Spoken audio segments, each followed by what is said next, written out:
안녕하세요. 우리 성경 말씀 같이 보면서 이야기하겠습니다. 우리 민수기, 구약 성경 민수기 13장 1절부터 같이 보겠습니다.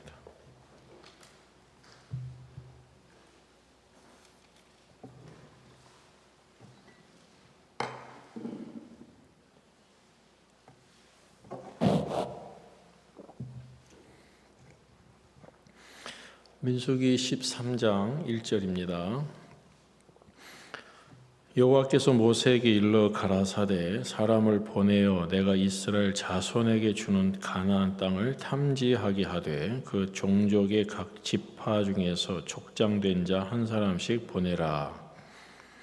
모세가 여호와의 명을 쫓아 바람 광야에서 그들을 보내었으니 그들은 다 이스라엘 자손의 두령된 사람이라. 좀 넘어가서 읽겠습니다. 25절입니다. 40일 동안의 땅을 탐지하기를 마치고 돌아와 바람 광야 가데스에 이르러 모세와 아론과 이스라엘 자손의 온 회중에게 나와 그들에게 회보하고 그 땅 실과를 보이고 모세에게 보고하여 가로되 당신이 우리를 보낸 땅에 간즉 과연 젖과 꿀이 그 땅에 흐르고 이것은 그 땅의 실과니이다. 그러나 그 땅 거민은 강하고 성읍은 견고하고 심이 클 뿐 아니라 거기서 아낙 자손을 보았으며 아말렉인은 남방 땅에 거하고 헤리인과 여부스인과 아모리인은 산지에 거하고 가나안인은 해변과 요단가에 거하더이다. 갈렙이 모세 앞에서 백성을 안돈시켜 가로되 우리가 곧 올라가서 그 땅을 취하자 능히 이기리라 하나 그와 함께 올라갔던 사람들은 가로되 우리는 능히 올라가서 그 백성을 치지 못하리라. 그들은 우리보다 강하니라 하고 이스라엘 자손 앞에서 그 탐지한 땅을 악평하여 가로되 우리가 두루 다니며 탐지한 땅은 그 거민을 삼키는 땅이요 거기서 본 모든 백성은 신장이 장대한 자들이며 거기서 또 네피림 후손 아낙 자손 대장부들을 보았나니 우리는 스스로 보기에도 메뚜기 같으니 그들이 보기에도 그와 같았을 것이니라. 33절까지 읽었습니다. 사람의 마음이 절대 쉽게 바뀌지 않더라고요. 말 몇 마디 듣고 마음을 바꾼다는 것은 거의 기적과 같은 일이거든요. 그렇죠? 사람의 마음은 쉽게 안 바뀌어요. 왜냐하면 오랫동안 자기가 경험하고 알고 있던 것들이 마음에 받아들여진 상태에서 굳어진 거기 때문에 좀 이야기를 듣고 그런가 하더라도 이렇게 좀 다른 생각이나 다른 마음이 이렇게 올라오면 또 뒤집어지고 또 엎어지고 그렇게 되더라고요. 그래서 지금 이제 우리가 이곳에서 이제 성경 세미나를 하고 있잖아요. 근데 이제 이 말씀을 이렇게 한 시간 들으면서 여러분 마음을 이렇게 말씀편에 이렇게 두고 말씀이 내 마음을 적시고 또 말씀이 내 마음을 바꾸고 이건 하나님의 은혜가 아니면 불가능한 거예요. 사람이 자기 마음을 바꿀 수가 없습니다. 내가 이렇게 바꿔야 되겠다 해서 바꿔지는 게 아니에요. 하나님의 말씀이 여러분 마음에 비춰져서 하나님이 여러분의 마음을 바꿔주셔야 돼요. 그래서 이제 이 한 시간도 우리가 이제 하나님 앞에 은혜를 구하는 마음으로 같이 이제 저도 말씀도 전하고 있지만 여러분도 그 마음으로 이렇게 들으시고 마음으로 합해 주시면 하나님이 일하실 거예요. 어떤 마음으로 와서 여기 앉아 있더라도 또 하나님께서 말씀을 우리에게 주시니까 그 말씀이 우리 마음을 이끌어 가지 않겠습니까? 자, 이제 오늘 저녁에도 이어서 계속 이야기를 하겠습니다. 좀 처음에 좀 약간 어려운데 이야기를 좀 하고 싶은 게 뭐냐면 이 하나님의 말씀을 이제 같이 여러분도 듣고 이제 같이 나누잖아요.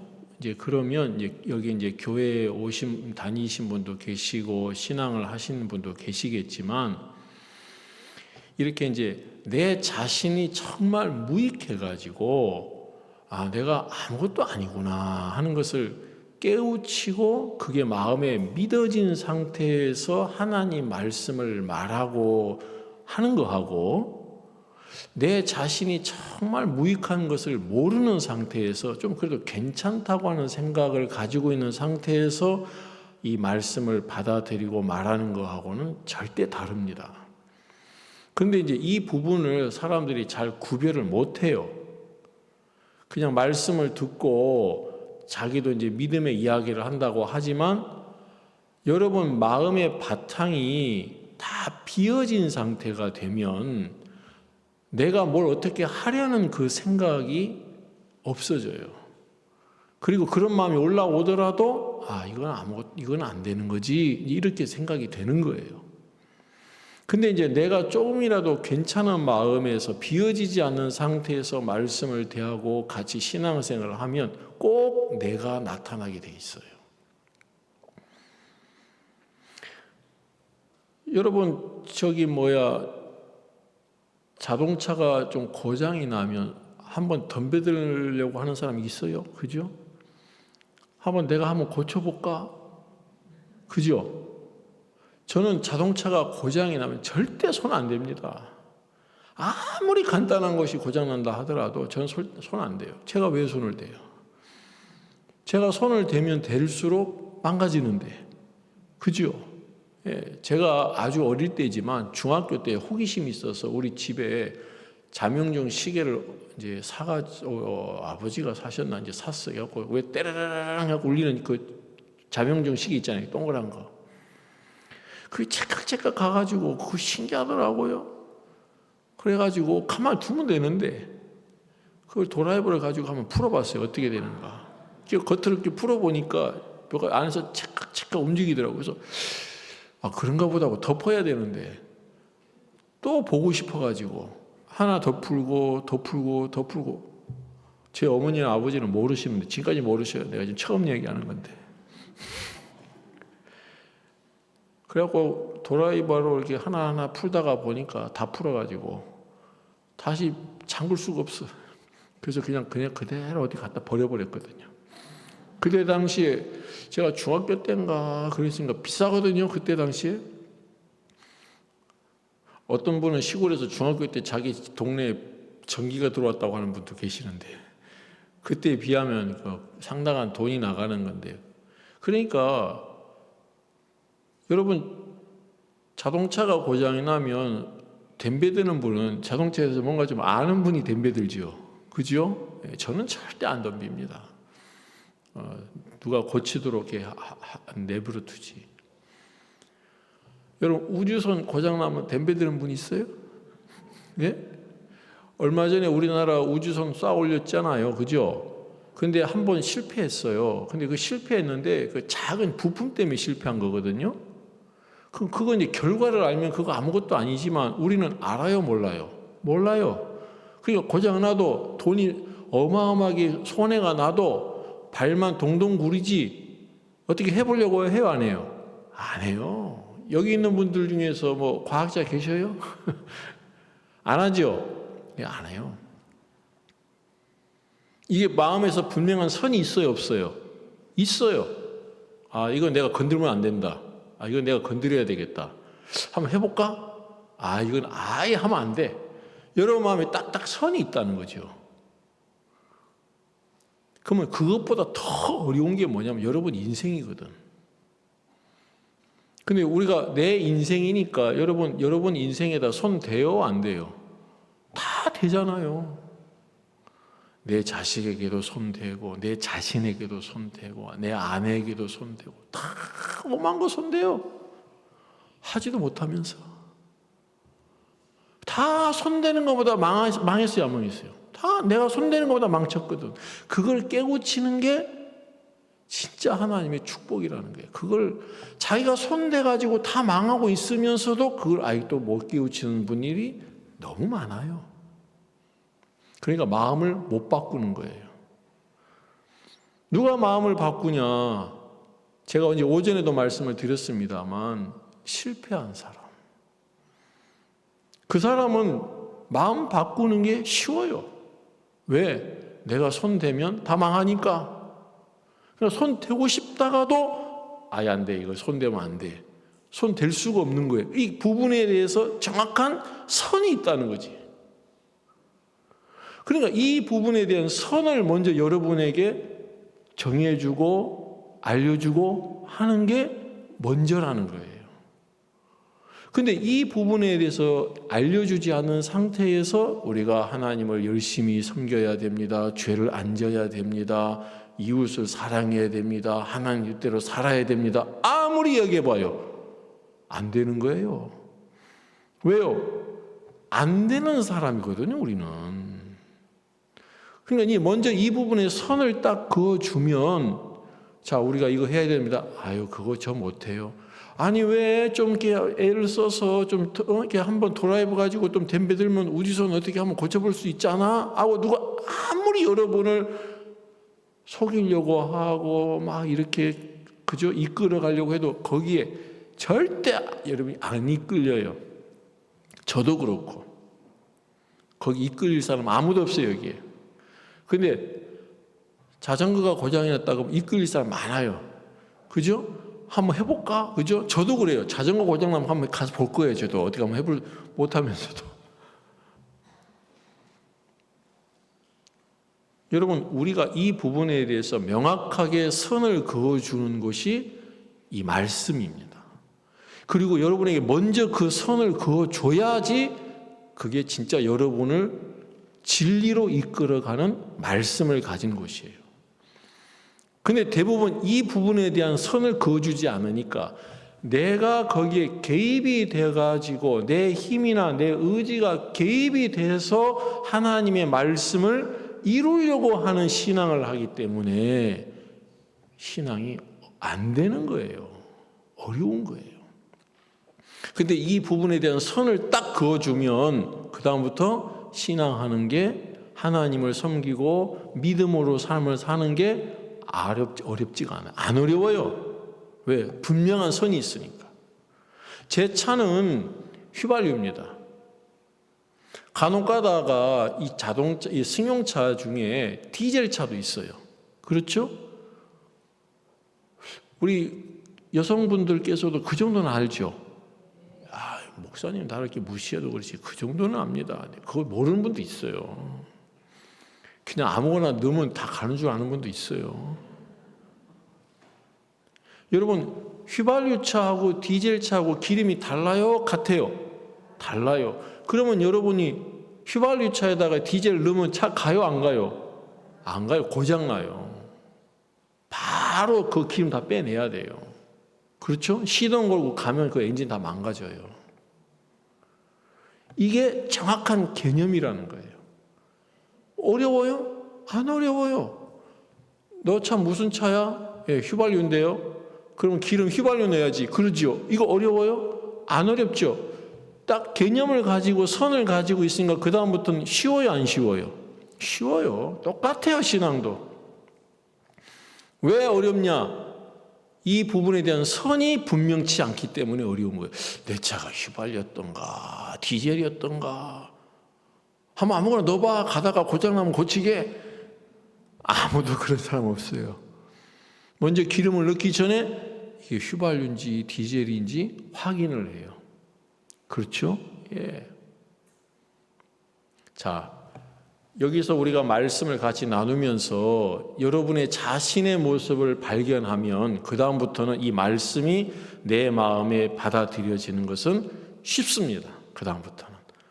알겠죠? 예, 내가 믿으려고 애를 쓰거나 노력하거나 그렇게 안 해도 돼요. 근데 이 부분만 딱 선을 그으면 이제 여러분이 하나님 앞에 은혜를 입는 부분들이 너무너무 쉬고 감사한 마음이 들 거예요. 자, 이제 우리 그래서 좀 처음에 부분에 좀 약간 딱딱했지만 이 부분에 한번 이야기를 하고 싶어서 또 이렇게 이야기해도 또 이야기해야 돼요. 그죠? 한국말로 하니까 알아듣는 것처럼 보여도 또 말하라고 그러면 또 몰라요. 또 그게 뭔 말했을까 하고 또 그렇게 하시니까 또 이야기하고 또 이야기하니까 그러니까 이 성경이 이렇게 왜 두꺼운 줄 알아요? 이렇게 이만큼 우리가 복잡한 거예요. 우리 생각이. 우리 생각이 간단하면 성경 한 장이면 끝나요.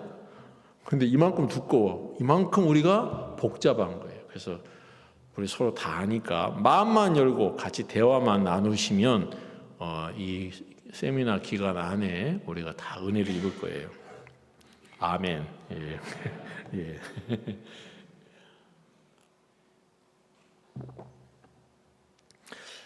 자, 우리가 이제 이 성경을 한번 같이 이야기를 해보겠습니다. 좀 이렇게 성경에 대해서 잘 지식이 없는 분이라도 한번 제가 이야기하는 거 한번 들으시고 모르면 나중에 또 2부 상담 때 물어보시고 그렇게 하세요. 우리 사무엘상 15장을 한번 같이 보겠습니다. 사무엘상 15장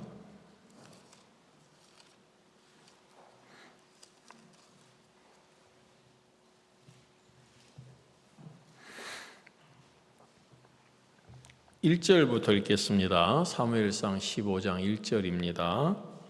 사무엘이 사울에게 이르되 여호와께서 나를 보내 왕에게 기름을 부어 그 백성 이스라엘 위에 왕을 삼으셨은즉 이제 왕은 여호와의 말씀을 들으소서. 만군의 여호와께서 이같이 말씀하시기를 아말렉이 이스라엘에게 행한 일 곧 애굽에서 나올 때에 길에서 대적한 일을 내가 추억하노니 지금 가서 아말렉을 쳐서 그들의 모든 소유를 남기지 말고 진멸하되 남녀와 소아와 젖먹는 아이와 우양과 약대와 나귀를 죽이라 하셨나이다. 지금 이 내용에 하나님이 사무엘 선지자를 사울 왕에게 보내가지고 아말렉을 다 진멸하라고 합니다 하고 전달해 줬어요. 그러니까 이제 사울 왕이 그 이야기를 듣고 알겠습니다 해가지고 이제 군사를 모집을 해서 아말렉을 진멸하려고 나갔습니다. 그래서 이제 전쟁에 승리를 했어요. 중간은 이제 승리를 하고 이제 돌아왔는데 그 다음에 읽어보겠습니다. 10절 여호와의 말씀이 사무엘에게 임하니라. 가라사 내가 사울을 세워 왕 삼은 것을 후회하노니 그가 돌이켜서 나를 쫓지 아니하며 내 명령을 이루지 아니하였음이니라 하신지라. 사무엘이 근심하여 온 밤을 여호와께 부르짖으니라.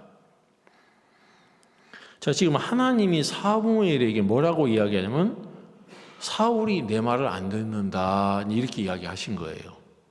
그래서 이제 사무엘이 하나님 말씀을 듣고 사울이 왜 하나님 말씀을 안 듣냐 하고 이제 그 하나님 마음을 가지고 이제 사울을 찾아갔어요.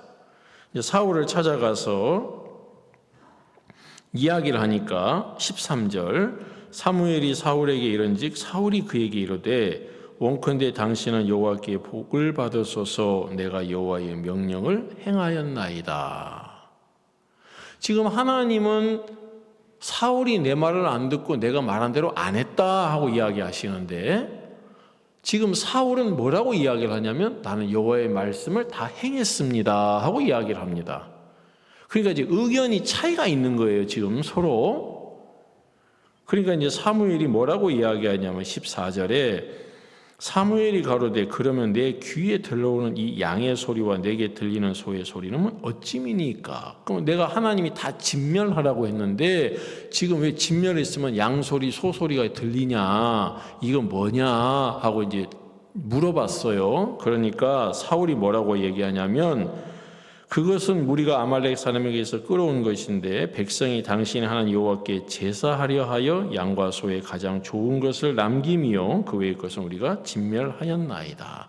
그러니까 이제 설명을 하는 거예요. 사울은 다 진멸했는데 좋은 것은 남겼는데 이거 좋은 거 내가 먹으려고 남긴 게 아니고 하나님께 제사를 드리려고 남긴 거다. 지금 사울의 의견하고 하나님의 의견하고 지금 달라요. 그러니까 이제 하나님이 사울이 지금 내 말을 안 듣고 있다라고 이야기하고 있는데 사울은 그걸 이해를 못하고 있습니다. 그래서 하나님이 하나님의 종인 사무엘을 보내가지고 사울을 깨우쳐 주려고 하신 거예요. 그러니까 이제 하나님의 종인 사무엘을 사울에게 보냈다는 이야기는 사울 왕을 진멸하고 멸망을 시키려고 한 게 아니고 도와주려고 했다는 거예요. 만약에 하나님께서 사울을 그냥 죽여버리려고 하셨다면 사무엘 선지자를 보낼 일이 없지요. 안 보내지요. 그냥 죽이면 되니까. 뭐 하려고 굳이 사무엘 선지자를 보내가지고 설명을 장황하게 합니까? 안 하지. 그럼 이렇게 사무엘 선지자를 보내서 당신이 왜 하나님 말씀을 안 들었습니까? 이 우양의 소리는 뭡니까? 당신 이렇게 하면 안 됩니다 하고 이야기하는 이유는 사울 왕을 돌이키려고 하는 거예요, 지금. 그런데 사울 왕은 지금 그렇게 사무엘 선지자의 말을 듣냐? 안 들어요, 그렇게. 그렇게 안 듣고 섭섭하게 생각하는 거예요. 아니, 내가 그래도 하나님 말씀 듣고 이렇게 전쟁을 일으키는 게 쉬운 것도 아닌데, 이렇게 전쟁 일으켜서 이렇게 다, 말씀대로 다 했는데, 그거 좀 하나님께 제사 드리려고 남겨둔 것 때문에 이렇게 한 게 말이 되냐? 좀 억울하다. 잘했다고 칭찬은 못할 망정, 왕이 되니 안 되냐고, 하나님 나를 버렸니 안 버렸니, 이런 소리를 왜 하냐? 지금 백성들이 나 잘했다고 지금 다 칭찬하고 있는데, 좀 나 좀 같이 가가지고 나랑 같이 가서 백성들 앞에서 나를 좀 높여주면서 아유 사울 왕 참 잘했다 하고 칭찬도 하고 좀 그래주지. 사울 왕은 섭섭한 거예요. 지금 사무엘을 하나님께서 보내가지고 도와주려고 하는데, 지금 사울 왕은 사무엘이 자기를 도와주려고 온 사람이 아니고 자를 회방하려고 온 사람처럼 보이는 거예요. 제가 자세한 얘기는 다 안 했습니다만, 제가 구원을 받았을 때 제 마음의 자세는 망하기 딱 알맞는 자세였습니다. 그냥 아무것도 하지 않고 그냥 내가 이제 구원을 받았으니까 하나님이 우리 집안에 그냥 복을 때려 내줄 것처럼 생각했어요. 근데 하나님 복을 때려 안 주시더라고. 막연하게 어떻게 잘 되겠지라는 이 생각. 그냥 하나님 믿으면 이제 예전에는 이제 잘 안 됐으니까 이제 하나님 믿고 구원을 받았으니까 어떻게 잘 되겠지 하는 그 생각을 제가 갖고 있었어요. 얼마나 멍청하고 바보스러운 생각이에요. 내 마음의 자세가 그렇게 높았어요. 근데 저는 그걸 몰랐어요. 그런 저를 하나님이 교회에다 두시면서 제 마음의 위치가 얼마나 높고 잘못됐는지를 가르쳐 주어서 거기서 깨우치고 내 마음에 대해서 돌이키길 원하셨는데, 저는 그게 관심이 없고 내 인생이 잘 풀리나 안 풀리나, 잘 되나 안 되나, 거기만 관심이 있었어요, 저는. 근데 잘 안 풀리더라고요. 더 어려워지더라고요, 제가 볼 때. 그러니까 에이 뭐 구원받고 하나님 믿어도 뭐 아무 소용없네, 제가 그랬거든요. 이 마음 자세가 복받을 자세예요? 그죠? 예. 너무 한심하잖아요. 하나님이 저를 불쌍히 여겨서 이런 마음을 가지고 있는 저를 버리지 아니하시고 교회에서 계속 말씀을 듣게 하시면서 제 모습을 발견케 하셨어요. 네가 어떤 인간이냐, 네가 갖고 있는 이 마음의 자세가 얼마나 한심하고, 그렇죠? 얼마나 기가 막힌 사람이냐. 다른 사람은 다 아는데 저 자신은 그걸 모르고 있는 거예요. 하나님이 우리를 위하시려고 말씀을 보내시는데, 제가 첫날 얘기했습니다. 사람의 마음이 높고 낮은 것은 눈에 보이지 않습니다. 그렇지만 하나님의 말씀을 들을 때 그 사람의 마음의 위치가 드러납니다. 이 하나님의 말씀을 들을 때 말씀을 그대로 마음에 받아들일 수 있는 사람은 마음이 아주 낮고 겸손한 사람이지만, 자기하고 이해가 안 되고 맞지 않기 때문에 그런 게 어디 있어, 말도 안 되고 맞받아치는 그 마음의 자세는 복을 받을 수가 없어요. 너무 거만하거든요. 그래서 하나님이 저를 이 말씀을 듣게 하시는 이 위치에 두셨어요. 제가 그죠?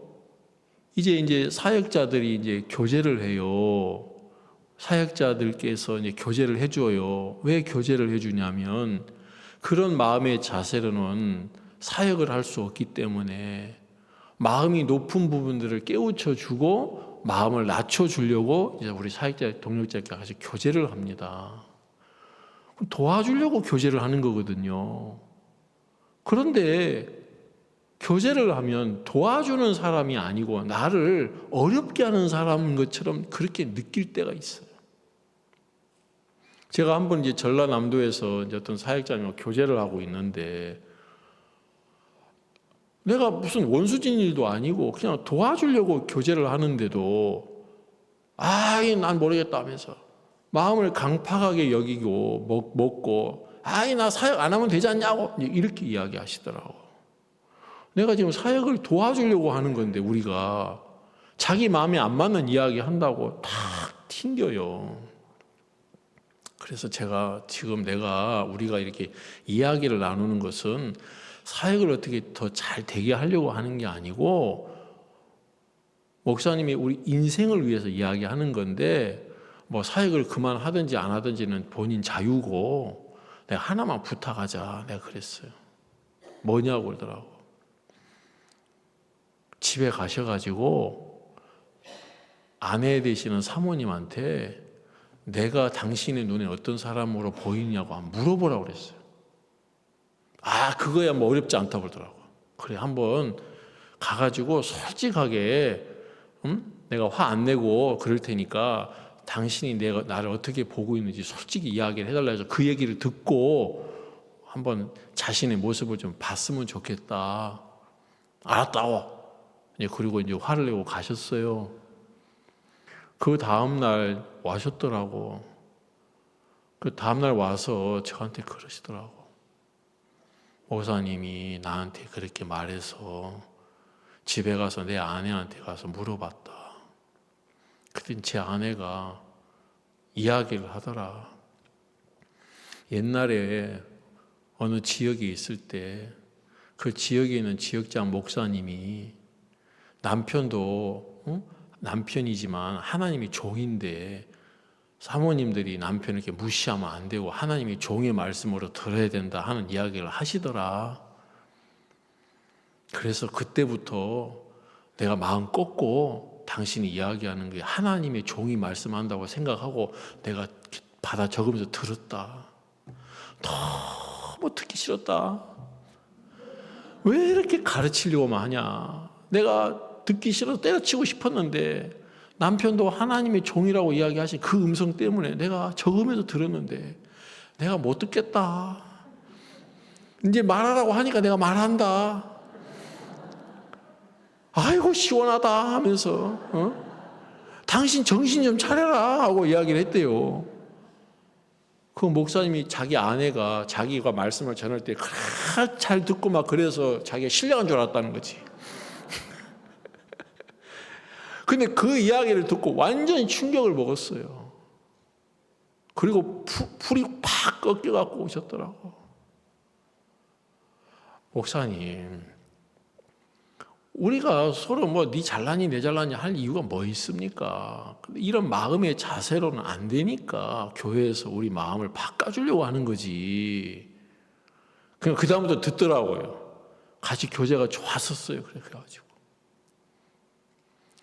여러분 지금 우리 창원 교회에서 집회를 준비를 했어요. 이 집회 준비하는 거 그냥 집회하자 그러면 이게 해집니까? 준비를 많이 해야 되죠, 그죠? 제가 강사로 왔어요. 아무거나 먹고 저기 찌그러져 있어 그렇게 합니까? 안 해요. 그래 강사라고 맛있는 음식도 주시고 오늘도 대접도 하시고 그죠? 여기 계신 분들 다 저 선배님들이세요. 나이도 많으시고. 근데 제가 강사라고 대접해요. 이때까지만이지만 그죠? 예. 이제 창원 집회 끝나고 나서 또 그죠? 예. 정신 차려야 되죠, 저 그죠? 예.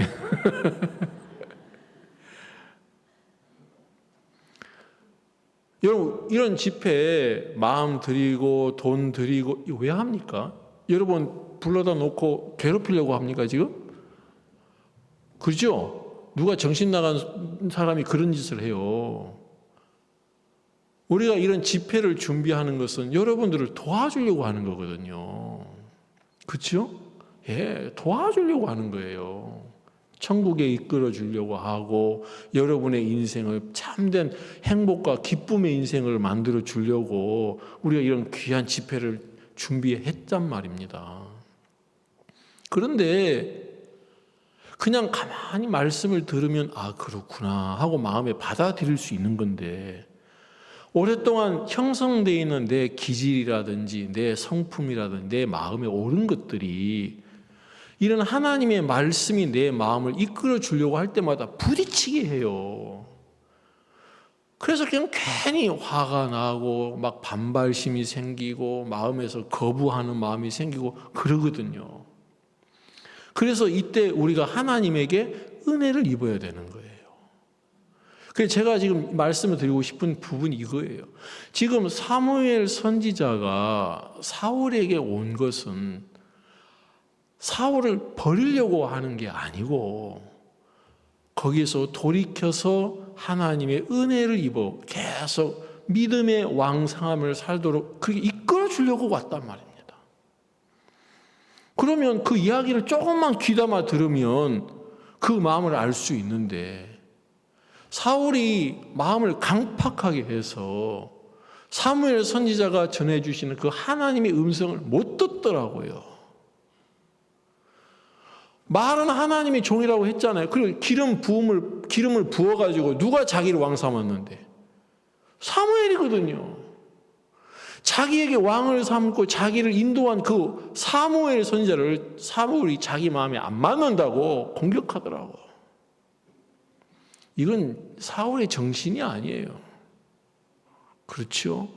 조금만 정신 차리면 이렇게 할 수 없어요. 그런데 사울이 자기 자신이 믿는 그 마음이 형성되면서 그 마음을 악한 영이 딱 자꾸 끌고 다니니까 자기를 도와주려고 온 하나님의 사람을 공격하는 이야기를 하는 거예요. 맞받아치고 반대편에 서 있다 이 말이죠.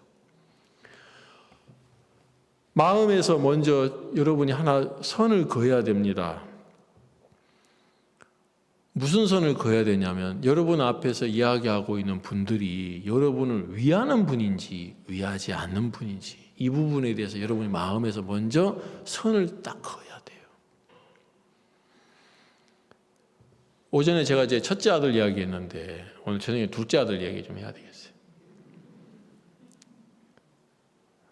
우리 둘째 아들이 아무것도 몰라요. 지금 이제 군대도 갔다 오고 이제 단기도 갔다 오고 이제 지금 이제 학교 생활 이제 마저 하고 있는데 제 둘째 아들은 아무 개념이 없어요.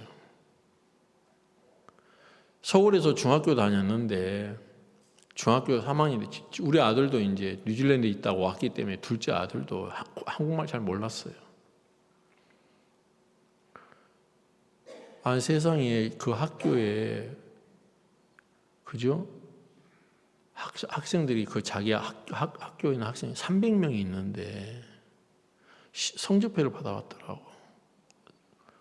성적표에 297등이라고 돼 있더라고. 나는 그래서 거꾸로 된 줄 알았어요. 근데 너무 기가 막혀가지고 말이 안 나오더라고. 저도 공부를 못하긴 했지만 그 정도까지 공부 못한 적은 아니거든 저는. 아니 이게 뭐냐 그랬더니 제 아들이 뭐 미안해하고 아빠 어떻게 하면 좋아요 그러면 내가 뭐라 하려고 하는데 이 해맑은 얼굴로 아버지 왜 그러세요? 그러더라고. 이게 뭐냐 그랬더니 아버지 뭐 이렇게 걱정이 많으세요? 내 뒤에 3명이나 있는데. 그래서 내가 그 얘기 듣고 뒤로 넘어가려고 그랬어요. 이렇게 나오는 애한테 어떻게 하겠어요? 완전 무대뽀지. 그러냐? 네 뒤에 3명이나 있냐? 참 우리 아들 훌륭하네. 서울에 있다가 이제 고성으로 발령을 받아서 내려가는데 6월 달이었어요. 제 아들이 차에 있다가 저한테 소리를 지르더라고요. 아빠, 왜? 저거 보세요. 왜? 저거 물속에 지금 풀이 자라고 있잖아요. 보니까 뭔 얘기한 거예요. 벼 심은 걸 보고 물속에서 풀이 자라고 있다고 하더라고. 훌륭하다, 내 아들. 야, 저게 벼야. 벼예요? 한 번도 본 적이 없으니까. 천하태평이에요, 우리 아들은. 중학교를 이제 다녔는데 자기도 안 되겠어서 자기도 이제 일반 고등학교를 가면 가망이 없다는 걸 자기가 알더라고. 그래서 너도 대안학교 가야 되지 않겠냐 했더니 자기도 그래야 될 것 같다고 하면서 그래서 이제 대구 링컨을 갔어요. 대구 링컨을 가는데 그날 제가 잊지를 못하는데 우리 아들이 저한테 그러더라고. 아버지, 저는 형처럼 말씀 안 배울 테니까 걱정하지 마세요 그러더라고. 제가 고맙다 그랬어요. 고맙다. 우리 둘째 아들밖에 없어. 화이팅! 화이팅! 하고 이제 왔죠. 한 달 후에 전화가 왔어요. 콜렉트 콜로. 제 아들한테. 아빠, 왜? 나 이 개 구라 같은데 못 있겠다면서. 나 집에 보내줘! 그러더라고요. 제가 아니 너 나한테 형처럼 말썽 안 피우고 잘 있는다고 약속했잖아. 그랬지? 아 근데 왜 거기 개구라 같은 데라고 해? 이거 좋은 데인데. 나 이거 못 있겠어. 왜? 한번 생각을 해봐 하면서 얘기를 하더라고요. 그 대구에는 뒤에 산이 있는데 저녁을 먹고 심심해서 산에 올라갔대요. 근데 그 다음날 선생님이 자기를 부르더니 너 왜 여자애들 꼬시고 여자애들 사귀고 이렇게 뒤로 돌아다니냐고 하면서 그러더라는 거지. 나 안 했다고 이야기를 해도 선생님들이 믿지를 않더래요. 너 벌 받아야 된다면서. 그냥 자기 너무 억울한 거예요. 나는 안 했는데 왜 나한테 그런 이야기를 하냐. 그랬더니 이제 사정을 들어보니까 그때 이제 애들이 저녁 먹고 뒷산에 끼리끼리 여자애들하고 같이 이제 또 올라갔나 봐요. 결국 선생님들이 불러갖고 너네들 말이야 왜 이렇게 돌아다니냐고 응? 하고 얘기하는데 누가 이렇게 올라갔어 하는데 이제 제 아들 이름도 나온 거예요 거기서. 올라가긴 올라갔으니까. 그러니까 이제 너네들끼리 몰려다니면서 여자 사귀고 말이야 막 그랬냐고 막 선생님이 혼내니까 제 아들이 아니라고 해도 믿지를 않으니까 억울한 거예요. 자기는 벌 받을 일을 안 했는데 그냥 자기는 심심해서 뒷산에 올라간 것뿐인데 엮여가지고 그래갖고 나의 개 구걸 같은데 못 있겠다는 거지. 선생님이 나를 믿지를 않고 나를 억울하게 이렇게 죄인 취급한다 이거지. 그래갖고 나 못 있겠다고 막 그러면서 나 여자친구 안 사귀었다고요. 여자 안 꼬셨다고요. 거기 사귈 여자가 있어야지 하면서 나 안 했다고 하고 막 그 제가 봐도 제 아들 얘기가 맞는 것 같더라고. 근데 제가 이제 이야기했어요. 제 아들한테. 아들아, 너를 제일 사랑하고 너를 위하는 사람이 누구냐? 아빠요. 그러더라고요. 그럼 너 아빠가 하는 말 믿냐? 믿어요. 그래. 그럼 너 아빠가 하는 말 믿어야 돼? 알았어요. 아빠는 거기는 선생님이 너를 위하는 분이라고 믿는다. 그러니까 선생님 말 들어. 내가 그랬어요. 그러니까 이제 제 아들이 억울한데 알았어요. 그 마음을 꺾었어요. 그리고 이제 2주 동안 이제 그 학생들 같이 지내는 그 기숙사에 못 있고 컨테이너로 이제 쫓겨나고 컨테이너에 있는 형님들 같이 2주 동안 거기 있으면 청소도 하고 이제 그렇게 생활을 하는 거예요. 자기는 억울해 죽는 거죠. 근데 이제 아버지가 거기 있으라고 하니까 있었어요. 이제 고등학교 이제 거기 이제 링컨을 다 졸업하고 이제 우리 아이도 이제 형이랑 같은 대학교를 이제 들어갔는데 그 이제 이미 이제 대학교가 다 된 상태에서 이제 수능을 보려고 제가 이제 고성으로 이제 우리 아들이 와서 고등학교에 이제 가가지고 수능 보려고 갔더니 중학교 때 친구들을 그때 만난 거예요. 거기서. 중학교 때 이제 친구들이 이제 오래간만에 보니까 왔냐? 왔어? 그래서 그러니까 제 아들이 야, 그래 어떻게 시험 잘 보냐 그랬더니 친구들이 그러더래요. 시험은 밥 먹으러 왔지 그러더래요. 그러니까 이제 수능 시험 보러 온 게 아니라 그냥 도시락 먹으려고 왔는데 이제 우리 아들이 도시락을 싸갖고 갔는데 이제 제 아내가 싸준 도시락을 이제 먹으면서 야, 네 도시락 끝내준다 하면서 도시락 이거지 하고 그냥 그걸 먹고 있더래요. 제 아들이 자기 친구들을 이제 보면서 너무 그런 거예요. 이제 와서 이야기하더라고요. 네가 만약에 내가 이제 이야기를 했어요. 네가 그때 들어가자마자 한 달 후에 나한테 전화해서 여기 못 있겠다고 했을 때 나는 네가 하는 말이 맞다고 생각했다. 근데 내가 네 말을 듣고 네 편에 서면 네 인생은 어떻게 되겠냐. 근데 네가 아빠 말을 듣고 억울하지만 그때 벌 받고 거기 있으면서 지금 이렇게 대학교 들어갔잖아. 자기도 고맙게 생각한대요. 그러니까 제 아들이 억울한데 아빠를 믿었다는 거지. 그죠? 그게 고마운 거예요, 저는. 참, 지금 제가 좀 말씀을 드리고 싶은 부분이 이거예요.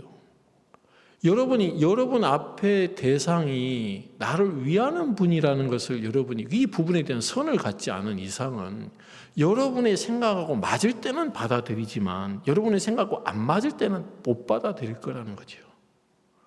지금 사울은 하나님의 종인 사무엘이 나를 위하는 분이라고 믿었어요. 자기를 왕으로 기름 부은 사람이니까. 왕이 되려고 생각도 안 했던 시절에 왕을 삼았으니까 얼마나 고맙고 감사해요. 그러니까 자기를 위하니까 하나님의 종이고 하나님의 사람입니다라고 이야기했지만 자기 목숨 바쳐가면서 전쟁하고 그렇게 겨우 돌아왔는데 너 나쁜 놈이라고 이야기하니까 그건 못 받는 거예요. 그러니까 결국 사울은 버림을 받더라고요. 자기를 위하는 분이 누군지를 이 적과 악원을 구별을 못해요. 그죠? 적과 악원을 구별을 못하더라고요. 하나님이 여러분 우리에게 은혜를 베풀려고 하는데 자기가 괜찮다고 생각하고 자기가 어떤 사람인지 실체를 모르는 사람은 특징이 뭐냐면 어떤 형편이든지 그 형편 앞에 설 때에 자기가 하려고 해요. 누가 하려고 한다고요? 자기가 하려고 해요. 자기가 뭘 하려고 발동을 해요. 그 사람은 자기가 어떤 사람인지를 모르는 사람이에요.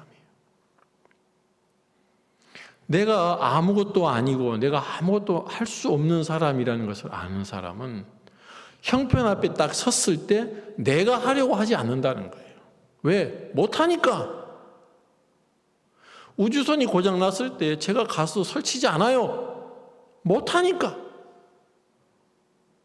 하나님이 우리에게 인생을 주셨어요. 이 인생은 하나님 거예요. 내 거 아니에요. 근데 모든 사람은 자기 인생이라고 생각하고, 그러니까 내 거니까 누가 손을 댑니까? 내가 손을 대는 거예요. 그러니까 다 망치는 거예요. 그러면서 돌아가실 때까지 그걸 깨우치지 못하는 사람도 있고, 어려움을 당하면서 야, 내가 더 이상 내 인생에 손을 대면 안 되겠구나. 내가 내 가정에 손을 대면 안 되겠구나. 내가 내 자식에게 손을 대면 안 되겠구나 하고 깨우치고 거기서 돌이켜서 은혜를 입는 사람도 있는 거예요. 하나님이 우리를 위하시려고 우리에게 말씀으로 다가서는데 내가 하려고 하는 마음을 가진 사람은 그게 이해가 안 되고 부딪히는 거예요. 자, 우리 성경을 그 부분에 하나만 보겠습니다. 요한복음 6장을 한번 보겠습니다. 요한복음 6장.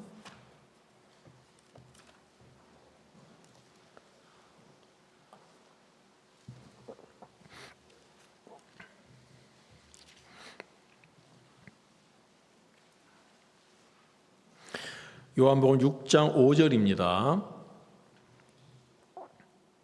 예, 요한복음 6장 5절. 예수께서 눈을 들어 큰 무리가 자기에게로 오는 것을 보시고 빌립에게 이르시되 우리가 어디서 떡을 사서 이 사람들로 먹게 하겠느냐 하시니 이렇게 말씀하시면 친히 어떻게 하실 것을 아시고 빌립을 시험하고자 하심이라. 빌립이 대답하되 각 사람으로 조금씩 받게 할지라도 200데나리온의 떡이 부족하리이다. 자, 지금 예수님께서 빌립을 이 5천 명이나 되는 사람의 형편 앞에 딱 두었어요. 자, 빌립을 이 형편 앞에 딱 이끌어서 빌립이 지금 뭐라고 이야기하는지를 듣는 거예요.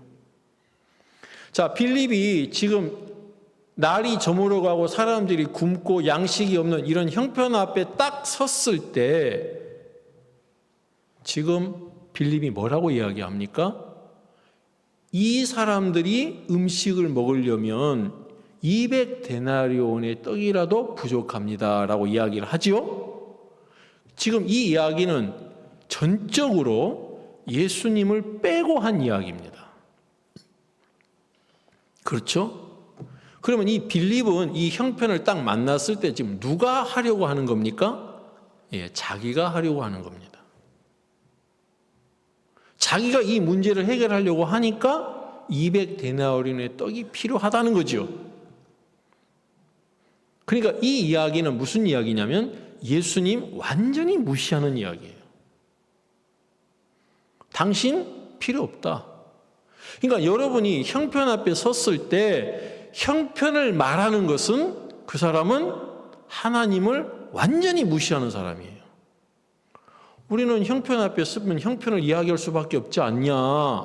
아니요. 그 사람 마음에는 하나님이 없어요.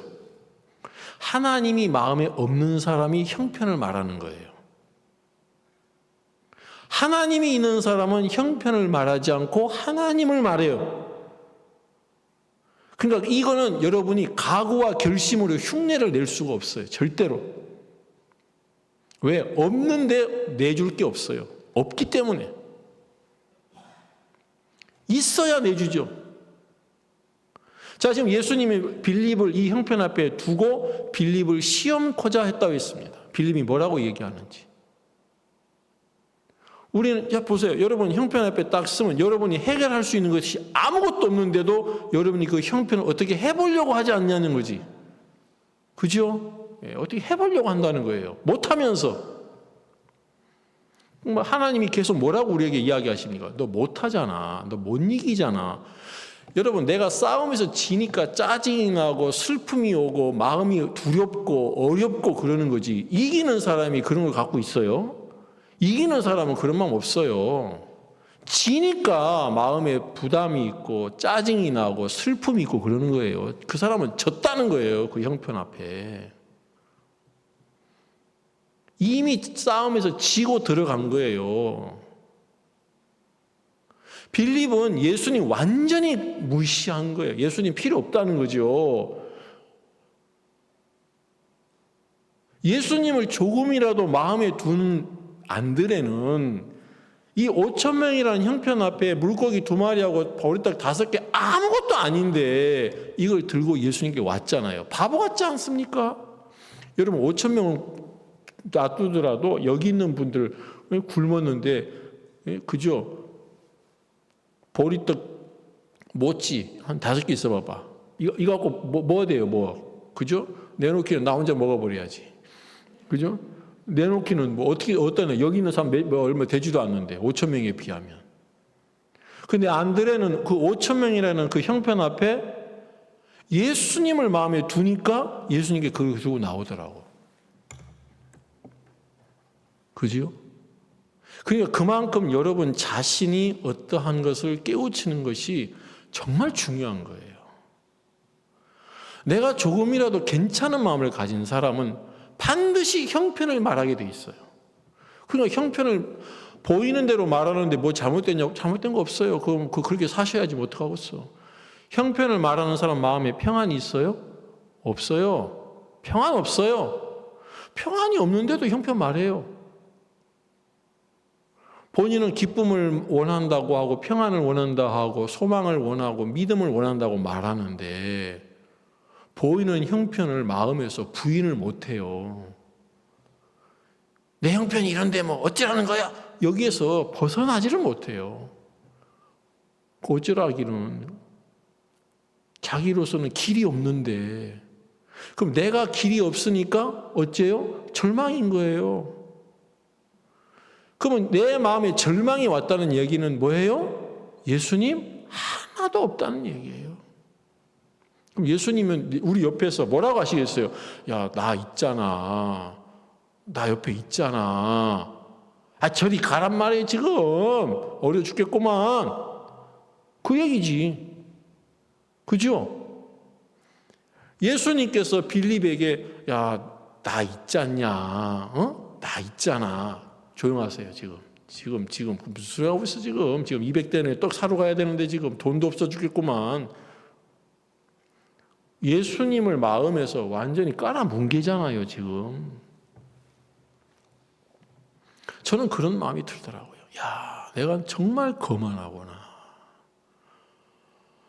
하나님, 내 마음에 종도 없고 교회도 없고 하나님도 없으니까 형편만 있는 거예요. 그 형편만 보이는데 그 형편을 내가 이길 수 있나? 해결할 수 있나? 없어요. 그러니까 한숨만 나오는 거예요. 아이고. 그렇게 사는 인생이 얼마나 힘들어요. 그리고 원망하죠. 왜 하나님 날 이런 데다 둬가지고 나 이렇게 어렵게 하냐고.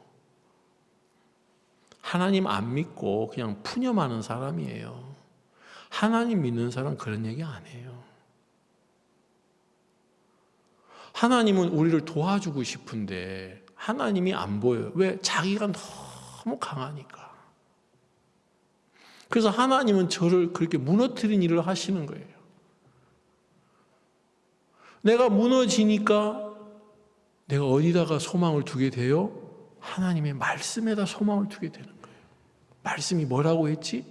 그러니까 말씀이 내가 보는 형편하고 너무 동떨어지고 안 맞는데도 이제 나에게 다른 길이 없는 사람은 그 말씀에 소망을 두고 하나님 이렇게 말씀하셨구나 하고 그 말씀에 소망을 두고 살아요. 그러면서 그 말씀이 이루어지는 걸 보는 거예요.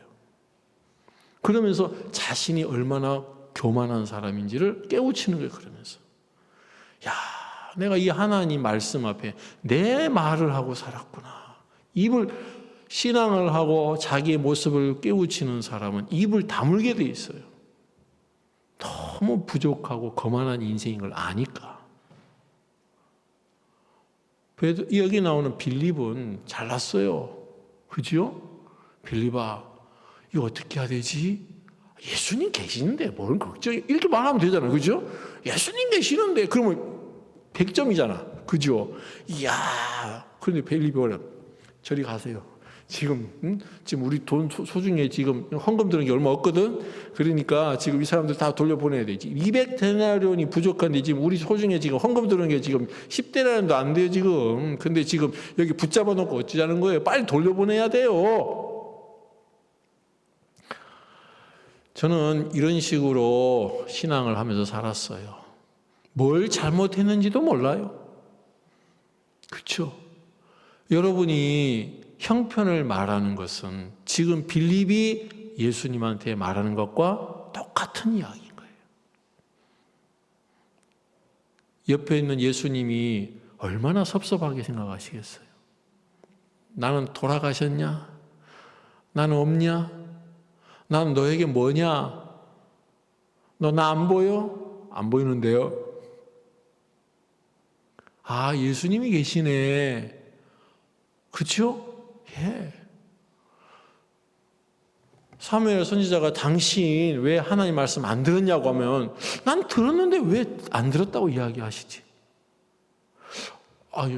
하나님의 종이시여, 내가 나는 이게 한다고 했고 이거 하나님 들으려고 남겨둔 거라고 생각했는데 이게 안 들은 겁니까? 안 들었지. 하나님이 다 진멸하라고 했는데 남겼잖아. 난 내 생각에 이게 좋은 건 줄 알고 이렇게 남겼는데 내가 너무 미련하게 했습니다. 잘못했습니다. 이래 나와야지. 했는데 뭘 멋지라는 거야 나보고. 이런 식으로 마음을 이렇게 거만하게 하니까 그 다음부터는 하나님의 말씀에 이끌림을 받을 수가 없는 불행한 사람이 되더라고요. 여러분이 하나님의 말씀의 인도를 못 받게 되면 그 다음부터 여러분의 악한 영의 인도를 받게 돼요. 이 악한 영은 여러분의 인생을 파멸하려고 작정한 영이에요. 이게 나를 위할 것 같아요? 절대 위하지 않아요. 내 마음을 하나님께서 떠나게 만드는 일을 하거든요. 저는 참 미련해가지고요. 뭐가 하나님이 나를 위하는 건지 모르는, 그걸 잘 몰라요. 예? 저만 믿으니까. 제가 여기 이제 창원에 와보니까 여기 화목보일러를 떼더라고요. 야, 제가 예전에 고성에 있을 때, 저는 그전에는 서울에 있었을 때는 그 도시가스가 연결돼가지고 전혀 뭐 틀면 나오니까 아무 상관없었는데 이제 고성에 오니까 나무 화목보일러를 떼더라고요. 우리 형제님들이 나무하러 다니. 그 다음부터는 제가 겨울에 돌아다니면서 운전하고 길가에 가면 나무만 보여, 나무만. 야, 저 나무잖아요, 저 나무. 나무만 보였어요. 그래갖고 나무를 하는 게 이게 일이거든요. 우리 형제님들이 고생을 하니까. 지금 여기 뭐 어디 공장하고 연결이 돼갖고 가져가라 하고 그 기름값만 주고 가지고 그러면 얼마나 좋아요. 막 산에 올라가고 나무하고 막 내리고 막 하고 막 그래갖고 이 나무를 갖다 겨우 1톤짜리 조금씩 해갖고 오니까 하나님 이거 나무 좀 어떻게 좀 살 수는 없고 이거 비싼데 이거 좀 어떻게 얻을 수 없을까요? 하고 막 기도하고 있는데 저기 산을 개간하면서 집을 짓는 업자가 우리 교회 어떤 분하고 아는 사람이 돼가지고 우리 사정을 듣고 내가 이거 산에서 나오는 나무 잘라간 거 이거 나무 다 줄 테니까 나무가 너무 많은데 이 나무를 받을 공간을 마련해라. 그런데 나무 다 준다 그랬어. 야, 복권 맞은 것처럼 기분이 좋아가지고 그래갖고 이제 논을 갖다 이제 어디가 알아보는데 논이 없었는데 차가 들어갈 수 있는 논이 없다가 이제 우리 교회 형제님 모친이 논이 한 500평짜리가 있는데 도로가에 바로 옆에 붙어 있어요. 너무 딱 좋다. 우리가 임대료 1년에 얼마 준다고 해놓고 거기다가 이제 나무를 쌓아가지고 거기서 이제 그 나무를 쌓으면 몇 년 동안 나무 걱정 없이 살 수 있다고 하니까 좋다고 해갖고 허락을 받았어요. 그래갖고 이제 그 논에다가 이제 덤프 트럭에 가고 막 붓는데 우리 형제님들이 가서 보고 막 목사님 지금 이제 10차가 부었습니다. 이제 10 몇 차가 부었습니다. 야, 그 큰 논에 15차를 부었는데 그 귀퉁이 10분의 1도 안 돼. 그러니까 야 이거 다 부으면 이제 우리 이제 그냥 나무 부자야, 나무 부자. 하고 너무 기분이 좋았는데 그 동네 어떤 아저씨가 이 논에다가 나무 붓는다고 고발을 해버렸어요. 그래가지고 수도비 됐어요. 수도비 15차 때까지 딱 수도비 못 돼가 그 아저씨가 막 대모하고 난리 나가지고 참 저 아저씨 왜 저래? 저 아저씨 아니 왜 그러는데? 그랬더니 이제 물어보니까 이 논은 농사를 져야지 거기다 딴 거 하면 안 된다네. 또 그냥 아무 문제 없으면 되는데 고발해갖고 위에서 올라와가지고 그거 안 된다고 원상복귀하라고 그러는 거예요. 얼마나 미워 죽겠는지. 내가 그 아저씨 누군지도 지금도 모르지만 막 하나님께 기도해갖고 막 저주를 포부하게 하고 싶은데 그럴 수는 없고. 지금 어떻게 얻은 나무인데 이걸 갖다가 방해를 해갖고 이걸 수dob을 시키냐. 그래갖고 참 어떻게 이제 원상복귀해야 되나 안 그러면 벌금 나온다니까. 그래갖고 이제 수습하고 이제 어쩔 수 없이 이제 다시 이제 그거 싣고 이제 원상복귀해야 한다고 해가지고 그 나무를 다 이제 우리 교회 앞마당에다 싣고 오는데 그것도 오래 걸렸어요. 그래서 막 옮기면서 이제 제가 생각을 하니까 옮기는데 이 나무들이 별로 좋지가 않은 거야. 이 뭐야? 아무도 우리 고성교회 성도들도 목사를 닮았고 아무것도 몰라. 그래가지고 그냥 있는데 이제 얼마 전에 이제 우리 교회 연결된 어떤 이제 부친인데 이분이 나무도 하고 다니시는 분인데 그 교회 예배당 앞마당에 고성 앞마당에 나무들이 한 차가 이제 다 산처럼 쌓여 있으니까 그걸 보시더니 이거 누가 갖다 놨냐고 그러더라고. 뭐 이 사정을 다 얘기했지. 이렇게 하고 어쩔 수 없이 이제 나무 여기다 갖다 놓을 수밖에 없었다고 얘기하니까 어떤 멍청이가 이걸 갖다 놨냐는 거지. 이걸 봤냐.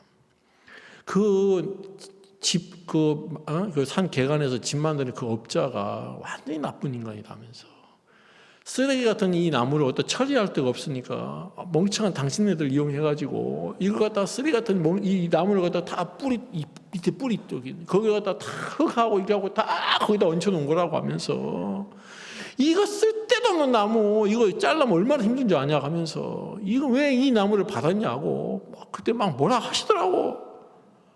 잘못했습니다 했죠. 야, 그때 알았어요. 만약에 그때 끔찍한 거예요. 만약에 그때 그 아저씨가, 동네 아저씨가 방해를 안 하고 그냥 가만히 아무도 놔뒀으면 그 논 500평에다가 그 쓰레기 같은 그걸, 와, 지금 생각해도 하나님 아버지 감사합니다. 그때 안 막았으면 지금도 치고 있을 거예요. 지금도. 예? 정말로. 그 10분의 1도 안 되는 그 한자락 끝에 그거 올려놓은 그 나무 치는데도 몇 날 며칠 걸렸거든요. 그거 친다고. 나중에 그 톱으로 하고 막 뿌리 자르는데 잘라지지도 않고 하면서 그 부친께서 그냥 이런 멍청한 인간들이 여기다 이거 갖다 받았다 하면서 계속 하시다니까. 주인이니까.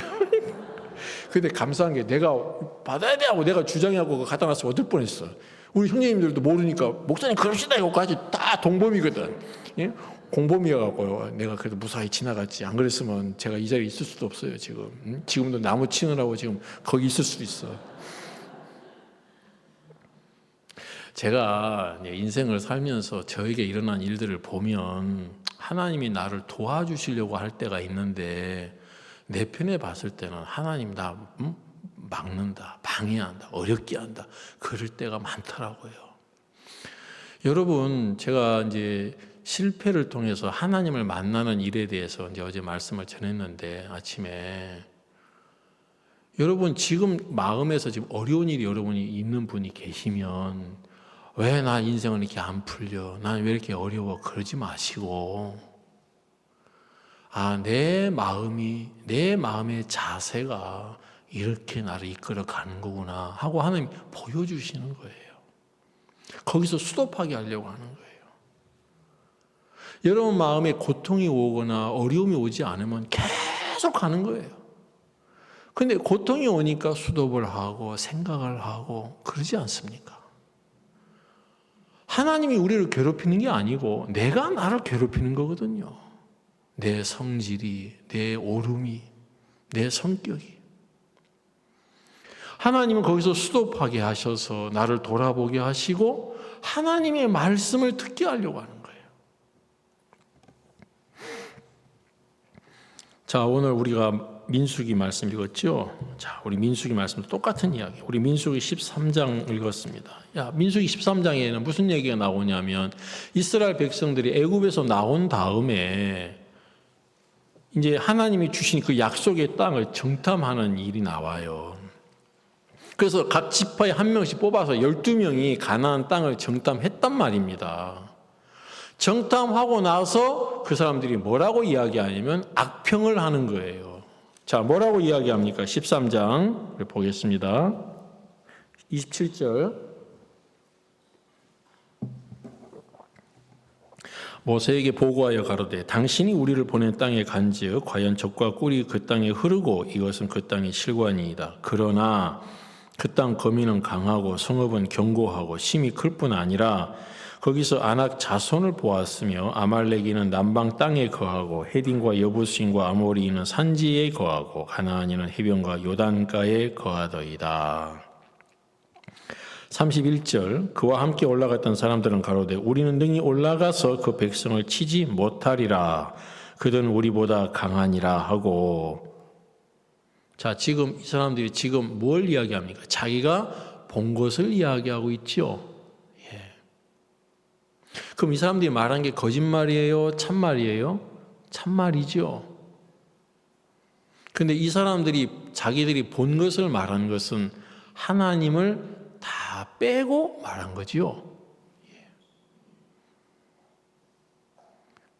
여러분이 보고 느끼고 경험하고 알고 있는 것을 말하는 것은 여러분 마음에 전혀 의심하지 않고 이건 사실이야 하고 이야기합니다. 그런데 그것이 여러분에게 무엇을 줍니까? 여러분이 본 것을 말했는데 그게 여러분에게 소망을 줍니까? 기쁨을 줍니까? 아니면 낭망을 줍니까? 어려움을 줍니까? 하나님은 우리에게 어려움을 주시는 분입니까? 아닙니다. 하나님 우리에게 언제든지 소망을 주시고 기쁨을 주시는 분입니다.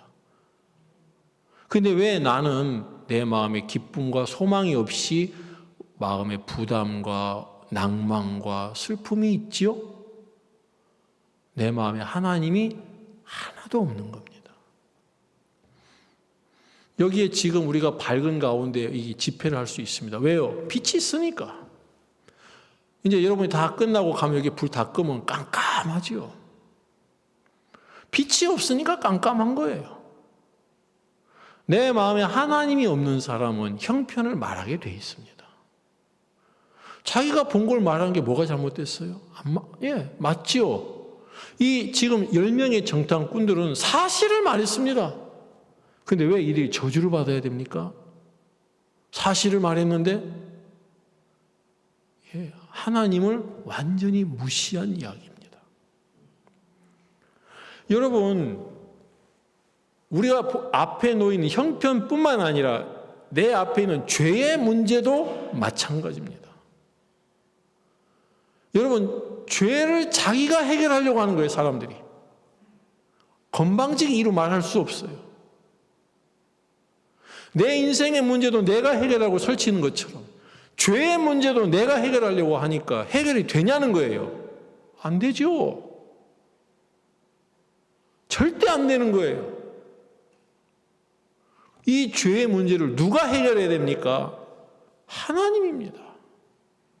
그러니까 하나님이 해결해야 된다는 것을 아는 사람은 죄의 문제로 자기가 애를 쓰지 않아요. 아, 이건 하나님이 하셔야 되는 거야. 하나님! 그럼 그 사람은 하나님이 내 죄의 문제를 해결하는 것이 그대로 마음에 들어오는 거예요. 감사합니다. 자기를 믿는 사람은 지금도 죄의 문제를 자기가 해결하려고 애를 쓰니까 주여 용서해 주시옵소서. 저도 예전에 장로교 다닐 때 많이 했어요. 예? 여러분 많이 해본 분들 계시죠? 예. 산에 올라가서 기도해갖고 목이 쉬어야 돼. 그래야 은혜를 입은 거예요. 그래서 계속 고래고래 소리 질러가지고 어린 나이에 목을 다 베려가지고 안 그러면 이 목소리가 참 좋았을 텐데 그때 다 베려가지고 지금 목소리가 별로인 거예요. 지금 제가 사실이에요.